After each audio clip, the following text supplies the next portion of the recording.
Hello mga idol, welcome back to my channel. For today's video, mag-tutorial po tayo kung paano mag-upload ng document sa ating mismo account para mag-COP ng ating certificate.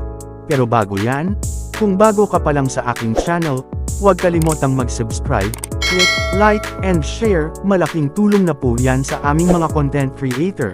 Maraming salamat po.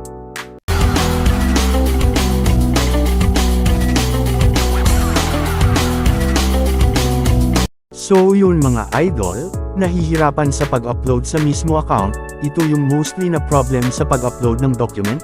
Ating i-try mga idol mag-upload, e-click lang po natin ang document, tapos click ang upload document sa baba sa bandang kanan, tapos lagyan natin ng label at description, e-click ang attach file, tapos maghanap na po tayo ng document sa ating cellphone. Eto sa akin mga idol, try natin ang aking passport. So yan mga idol, unable to upload, pero madali lang yan mga idol. Ituturo ko po sa inyo ang sekreto.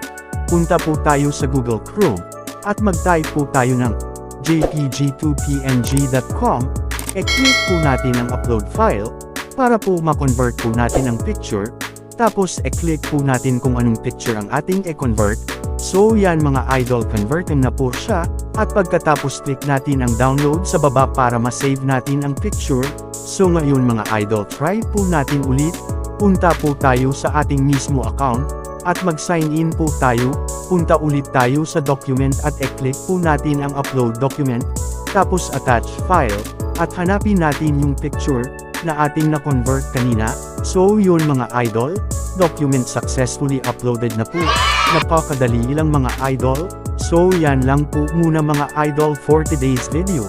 Kung nakatulong ang videong ito sa inyo, please subscribe, click like, and share para updated ka sa aking mga videos. Thank you so much, and see you for the next video.